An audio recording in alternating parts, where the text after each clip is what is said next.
Very good evening to everyone. I'm your host, Colonel VD Singh, and today we are so lucky to once again have Dr. CM Nautiyal on board. Dr. CM Nautiyal's name is not a new name. He is a well known scientist, science communicator, educationist, writer, teacher, and broadcaster. He has traveled widely all over the world in connection with the science and science communication. And one keeps hearing a lot of lectures of Dr. CM Nautiyal. If you see Google, it is filled up with his achievements and all that, for which I think perhaps we require a separate session. Highly educated, highly experienced Dr. CM Nautiyal. So today we are here to discuss about the importance of Vande Mataram and scientist, because Dr. C.M. Nautiyal is a scientist. And why Vande Mataram? Because Dr. C.M. Nautiyal himself is going to tell us about importance of Vande Mataram and what is the correlation between Vande Mataram and a scientist. So, Dr. C.M. Nautiyal, sir, good evening to you and welcome. Good evening, Colonel VD Singh. As you pointed out, we'll be talking about something which apparently looks very much far away from each other. People wonder, Vande Mataram, incidentally, this is the 150th year of Vande Mataram. It was written by Bankim Chand Chatterjee, as everybody knows. Many people think that it was a part of the book Anand Math. This is true that it was part of his novel Anand Math, which was a historical novel. But actually, the song had been written some 5-6 years before that, before it appeared in the book. And Anand Math is the story of how the sannyasis of West Bengal, they fought against the Britishers. The book has two characters, Mahendranath and Kalyani, and they separate. I mean, this has the background of the Great Famine of West Bengal. And during that period, the two are separated. And then she's saved by a group of sannyasis after she has been abducted by some robbers. And then the whole story ends up in like a good end. They all meet again. But with this storyline, there is a constant description of the struggle of those sannyasis with the Britishers. And that was perhaps one war which the sannyasis won against the Britishers. So this novel, Anand Math, Bankim Chand Chatterjee thought that this song, Vande Mataram, which had the first two stanzas more or less in Sanskrit, but the other stanzas are in Bangla. Therefore, later, after the independence, when it was accepted as Rashtrageet, then the first two stanzas, which were in Sanskrit, were incorporated, were accepted as Rashtrageet, and the other were left out. There are other interpretations also. They say that since Vande Mataram, why Vande Mataram was not accepted as the national anthem, as Rashtragan, which Jan Gan Man is. So there are people who believe that some of the people in the country didn't want Bharat to be treated as a Mata because this is not permitted in their religion. There were other reasons. But the fact remains that during the freedom struggle, Vande Mataram continued to be the voice of people. The very uttering of the words Vande Mataram would mean that people there are nationalists. And there are many stories. Every important program used to start with Vande Mataram. For example, the 1886 Congress Adhivesan. Rabindranath Tagore sang this Vande Mataram there for the first time. I read somewhere that nobody knows exactly, it's not recorded, who composed the tune of Vande Mataram. But then people say that it was Rabindranath Tagore, so perhaps he composed it in the Rabindra Sangeet. So this was a story of Vande Mataram. But now the point comes that during this whole duration of freedom struggle, what was the role of Vande Mataram? And also, were the scientists also in some way involved in the freedom struggle? Now, as we all know, the scientists are usually people who are aloof. They don't mix up with the general people. They are mostly, involved in the research work in the laboratories. But Correct. in this case, I'll give you some incidents how the nationalist feeling was equally bubbling in the scientists, particularly in the West Bengal. And West Bengal became center not only of the freedom struggle, but also of the scientist renaissance. It was a Okay. period, end of the 19th century and the beginning of the 20th century. This was a period when, the scientists rose not only to the call of science, but also to the call of nation, of the Okay. motherland. 1858 was the year when J.C. Bose was born. 1861 was the year when P.C. Ray was born. And and then you see only a few years after that, Vande Mataram appeared. So Vande Mataram appeared at a time when these people were very young. So I'm sure that this must have made a lasting impression on their minds. Now, Absolutely. education of J.C. Bose was in England. He was very, very qualified scientist. He was basically a physicist, but who also researched in botany, in science of plants. And he was a scientist who showed that plants also have life. Wow. Interesting. And another thing where he proved the superiority of Indian scientists was he went in search of those expert ornament makers, gold ornaments makers. Bengal, as you know, was known for very intricate designed ornaments, gold ornaments. So he went all around the state trying to find out the people who were best in designing them. So there were people who could make a thread which was very thin, very long, but very strong. So he Mhm. picked up such people, and with the help of them, he made an instrument called crescograph. Now, in this instrument he used for measuring how much a plant grows every day. Oh my God. That's And now interesting. you see the plant grows very slowly. So making those minute methods, he used a series of levers. Suppose there was a movement of 0.01 millimeter. The actual growth in the plant was 0.01 millimeter. So he used a system of levers in sequence. This 0.01 was levered up to zero point 0.1 and then 1. So finally, it could be measured on a graph. Okay. And there was, when he talked of this result of growth of plants, the people refused to believe it. The Europeans refused. There was a lady in Germany who just was blasting him left and right. She said that such measurements cannot be made by any Indian. The reason was, as you know, that Germany was supposed to be the best in the world in mechanical things.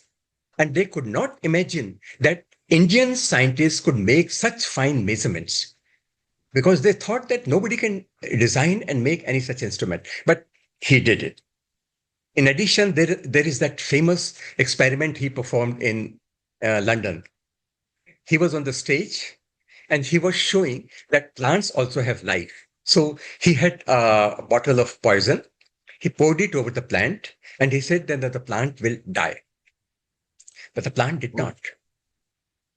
But Oh. so confident was J.C. Bose, he said, if the plant is not dying with this poison, then this is not poison and I will drink it up. And he did. And nothing happened to Okay. him. So this was because either it was a mischief or there was something else. There are some other stories also, but this apparently this chemical had been replaced by some other chemical so that his experiment fails. Okay. Okay. So this was an interesting thing. But then overall, the long and short of this story is that he established the acumen of Indian workers who could design very, very intricate equipment for measuring the growth of plant. And he showed that plants have life. Not only that, even the long range communication using electromagnetic waves. He was the man who demonstrated it. Actually, the credit for this electromagnetic communication given to some European scientists. Actually, it was J.C. Bose who had done it first. And many years later, when the grandson of that European scientist came to India, he visited his institute and he wrote in the register that I accept that the credit for that discovery should have been given to J.C. Bose and not to my grandfather. So such incidents raise the morale of Indian scientists. Then we had the Absolutely. example of P.C. Ray, Praful Chand Ray. He was a chemical engineer, and he was the one who laid the foundation of chemical industry in our country, in Kolkata Okay. and in Shibpur. He was a man. He started cotton mill. He started pharmaceutical firm. He started a chemical firm and many other things. And a mercuric nitride, he was the man who discovered it. And that was published in Nature, the top journal of the world. So P.C. Ray had another aspect in his personality, because we're talking of nationalism here. Yeah. One, during Asahयोग Andolan and other times, he told his students, what are you doing in the lab? You should be in the field working for the freedom of the nation. He said, science can wait, but Swatantrata cannot. The freedom cannot. And he sent his students out. In fact, in the British records, I read in a place, in British records, he's described as a person in the garb of a scientist, but actually a revolutionary at heart. Wow. What a And combination. many people, the Britishers suspected that he was providing, this ammunition and all to the revolutionaries. And I do not know whether this is true or not, but I won't rule it out completely. And he Yes. just accidentally, once he happened to be at passing by, and there was a meeting. I think it was in 17 or so. At that time, he just stood up. And when he stood up and people saw a scientist who actually looked like, with his, beard and all, he looked like a saint. People started clapping, and for a minute or two, they did not allow him to speak. And then he said, I am a scientist. I usually stand in the lab, but I think this is time when we should stand up against the oppressive Britishers and fight for our freedom. Okay. C.V. Raman, another name. I'll quote C.V. Raman. He said, we need a spirit of victory, a spirit that will carry us to our rightful place under the sun, a spirit which will recognize that we, as inheritors of a proud civilization, are entitled to a rightful place on this planet. And we all know that C.V. Raman was a scientist, the first Asian scientist who worked in Asia, or in India in this case, and went on to win the Nobel Prize. And it's totally his work had been done when he was in India with Krishnan, his student. They made so-called discovery of the so-called Raman effect. And the Yes. We have beauty studied. of, everyone has heard of that. As 7th November was the birthday for C.V. Raman. Okay. And not many people know not many people know that one of the most beautiful things about Raman's research was, usually when a research paper is published, there are maybe hundreds of papers which refer to it, or they talk about it, or they apply it, and so on. And then the number goes on decreasing with time. C.V. Raman's Raman Effect paper, published in Nature, this was a paper whose citations and applications went on increasing with time. Wow. Tens of Phenomenal. thousands of references, Phenomenal. which is just opposite to the usual trend that they come down. In this case, they Yes. were. And you may not be knowing that when this rover landed Yes. Yes. on Mars, there Yes. was an experiment there, one spectroscope there, or one spectrometer was there, which was based on Raman effect to identify the minerals on the Martian surface. This is phenomenal, doctor. Imagine a discovery made in 1928, for which Nobel Prize was given in 1930. More than 90 years after that, that idea is being used for studying the rocks of Mars. In Absolutely. industries where we want to find out the molecular structure of chemicals, we use Raman effect. Just as an aside, I will, because many of the people here are not from the science background. So I will just, in a line or two, I will say what Raman effect is. Suppose there are photons or there are lights, which is falling and then passing through a transparent medium, which can be a liquid. That can be benzene, that can be some other liquid. And then this light comes out.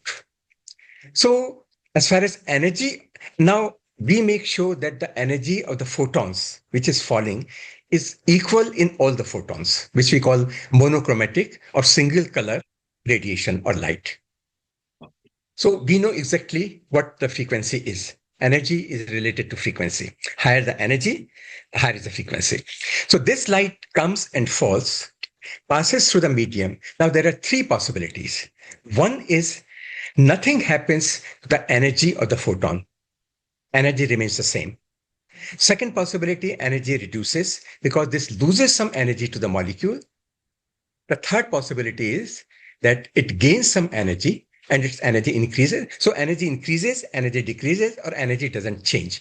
So energy doesn't change is Rayleigh effect. But in case there is a change, this change depends upon the structure of the molecule, the vibrational state of the molecule, and therefore you can identify which molecule it is. This was the basic Wow. idea behind Raman effect. So C.V. Raman also, in a way, was a great nationalist because for the first time he established this effect, won Nobel Prize, and was the first scientist from this subcontinent to win a Nobel Prize for a work totally done in the country. And not only that, he went on to build Raman Research Institute in Bangalore after his retirement. And that was one of the very early research institutions in our country. But his role did not end here. He was a man who also invited Homi Bhabha and Sarabhai, Vikram Sarabhai. They both, that was just before the World War, they both went and worked in Indian Institute of Science where he was. And he persuaded them not to return abroad because you know that they were both at Cambridge. So he persuaded them to stay here. And fortunately or unfortunately, World War also started, so they couldn't go back. So they continued to work in India. Now imagine the science in India today, in the field of nuclear science, had Homi Bhabha not stayed back in India. Imagine the condition of space science in India if Vikram Sarabhai had not stayed back in India and would have gone back to Cambridge or somewhere in Europe or America. So C.V. Raman in this way also played a very, very significant role in building the future of science in India. And today, if India is in the top few nuclear powers, if India is in the top few space powers, this credit also goes partly to C.V. Raman. So we talked Okay. about C.V. Raman, we talked about P.C. Ray, we also talked about J.C. Bose. Now, these are the people who were truly nationalists. J.C. Bose, there is another anecdote related to J.C. Bose. What happened? J.C. Bose, he was selected in the provincial services when he joined, he was to become a professor in Kolkata. There was an imperial service. Actually, the two were equivalent. The both of them should have gone equal salary. But the Britishers were paid double the salary of an Indian professor. And Oh, because Bose was given a special designation, he was paid even half of that salary. Now, this was not acceptable to J.C. Bose. He said, I am equally qualified. His qualification was from England or also early qualification from India. He was as much qualified as a British professor. His research was perhaps better than those British professors. He was an outstanding teacher. So when he is equal in merit, just on the grounds of his being Indian, you cannot give him just one third of the salary what a Britisher is getting. So you will not believe for 3 years, he did not accept. He used to get this check for his salary. He did not encash a single of them for 3 years. He was son of a civil servant, so I think he had enough to feed at home. He did not have to depend on their salary to make his square meals. For 3 years, he did not accept his salary. And finally, the Britishers had to bow down to his, you can say, satyagraha. And so that was perhaps one of the yeah. early examples of satyagraha, which J.C. Bose showed. So this was Sahyog Andolan or Satyagraha, you can say, in Indian history, even before Mahatma Gandhi started his Satyagraha. So Indian scientists, in their own ways, they were raising the morale of the people. When C.V. Raman got the Nobel Prize, the Indians who had been convinced by the Britishers that as a race, the Britishers are superior and Indian can never gain anything. Now, 40 crore or 30, 35, 30, 40 crores Indians now knew that no, it's not that.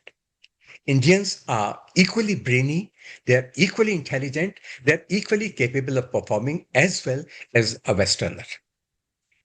So this was a great morale booster for them. And in between, we should not forget about Mahendra Lal Sarkar.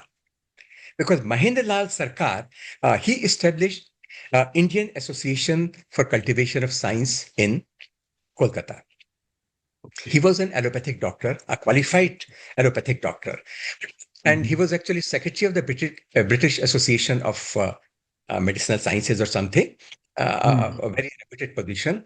But then he thought that when we import allopathic medicines from England, because, the basic purpose of Britishers was business. When the East India Company came here, they were basically traders. It was only after the 1857 first struggle of freedom or the Sepoy Mutiny that Britishers thought that they should take control of the situation. And instead of East India Company, it was the Britishers who were now ruling this. So Britishers were now using and exploiting India. Trillions of rupees worth of money was siphoned off to England in form of jewels, in form of raw material. That the same raw material would be imported as finished product from England and sold at 20, 30, 40 or 100 times price. Local industries were completely finished. For example, in Uttarakhand, in Kumaon area, for example, copper industry was very developed. But they put so much of tax, they levied so much of tax on that local industry that finally it had to be closed down. So people had to buy all these things now from the British industry. Same thing happened to cloth, the textile industry. Same thing happened almost every industry. Now, Britishers' interest was that allopathic medicine should be imported from England. That gets them a lot of revenue. Okay. Now, Mahendra Lal Sarkar thought that why not go for homeopathic, which is much cheaper. Now, this was one thing that was German. Homeopathy means Germany. Now, this was not acceptable to the Britishers, so he was removed from his position of the secretary of that association. And every effort was made so that he suffered. He was not able to do anything. And in annoyance and as a protest against this, he established an institution in Kolkata in Bahu Bazar Street known as Indian Association for Cultivation of Science. Okay. And I think you would remember that this is the place where C.V. Raman carried out his Nobel Prize winning experiment. Wow. That's interesting. Interesting. And that was also a very interesting story. So there is another interesting part. You all know that he was an officer with the Indian Finance Services, C.V. Raman, a very high position like IRS or IS today. Yes. He was getting Yes. a very decent salary. On way to his office in taxi, he noticed this board in Bahu Bazar Street, Indian Association for Cultivation Science. So while coming back from the office, one day he just stopped by and knocked at the door. So there he saw, I think he met the nephew or somebody, Mahendra Lal Sarkar's. And then he got to know about this institution. But the person also told him that Mahendra Lal Sarkar had established this institution based on donations from people and all his money. But he was very disappointed that people were not making use of it. So they were very happy that someone like C.V. Raman, who was an MSc in physics from Presidency College, Chennai, he was interested in this. So they warmly welcomed him that he can work whenever he wants. So the choice he had. So after his office hours, C.V. Raman used to come to this laboratory and carry out his research. A lot of students started coming, research scholars started coming, and they used to stay in the laboratory because they didn't have money to rent a house. Even food to them was so often provided by C.V. Raman. Then finally, C.V. Raman built a door in the wall of the association so that he could directly go to his home at any time he would come back. So he would come Okay. back work from office, go home, then come back again, then work there late night, then again in the morning at 8 o'clock he would move for his office.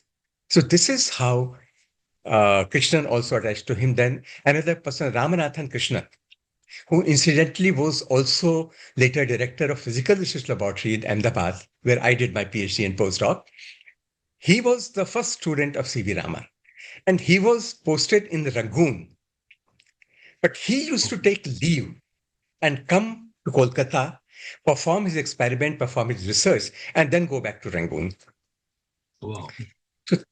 So, so all these things, and now see, these things were not being done. And later, when C.V. Raman agreed to accept at half his salary, at half the salary he was getting as a financial services officer, he accepted to be work at with half the salary, and that was his dedication. It was not money.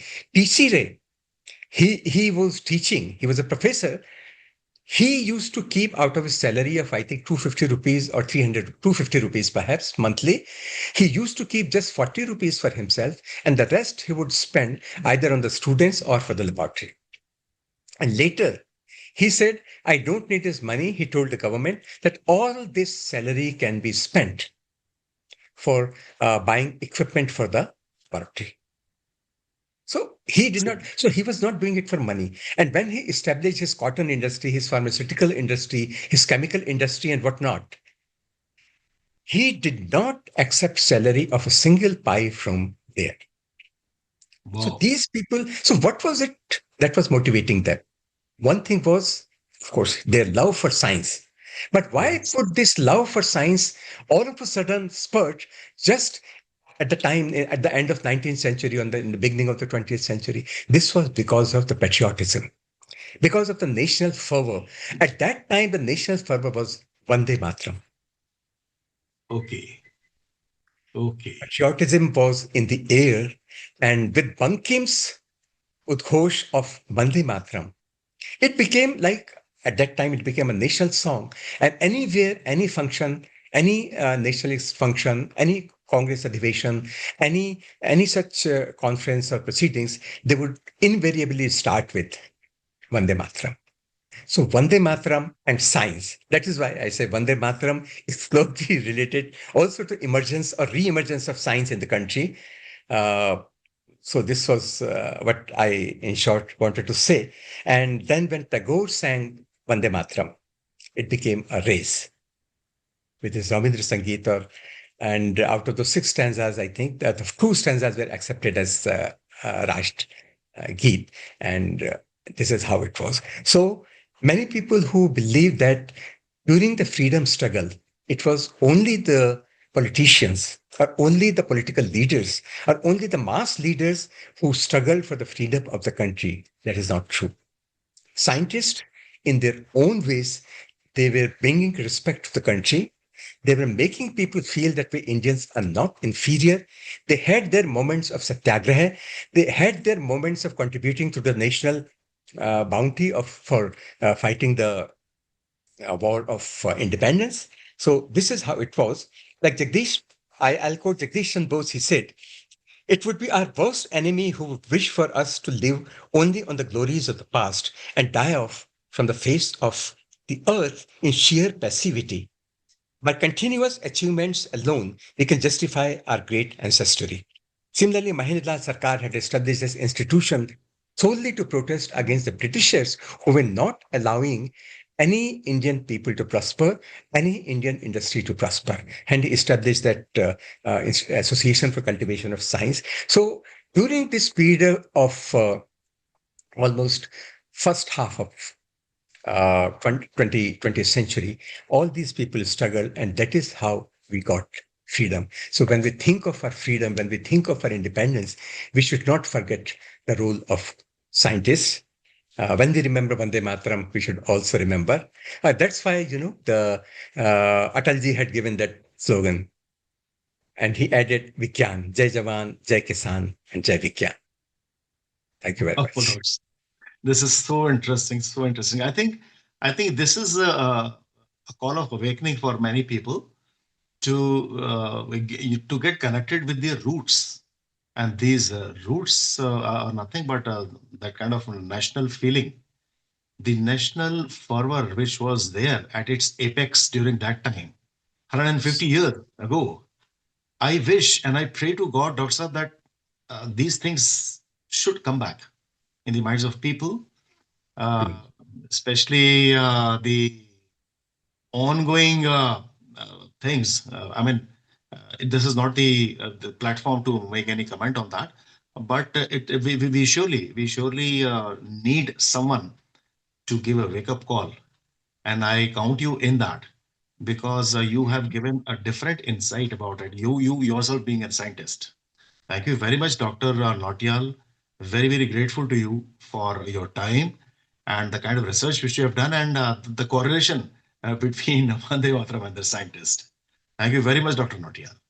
Thank you, Colonel VD Singh and Zana, and everybody who may be watching or would be watching this program. And I want to also all of you to go back with the message that nation is not developed just by one community of people. It's everybody. The armed forces, of course, they have a very important role, but scientists whom people generally forget when they talk of the nationalism. So they should also remember that it was also the scientists who Yes. contributed to it. Thank you very Phenomenal. much. Phenomenal. Thank you, Dr. Nautiyal. Thank you very much. Welcome. Jai Hind. Jai Hind. And Vande Mataram. Vande Mataram.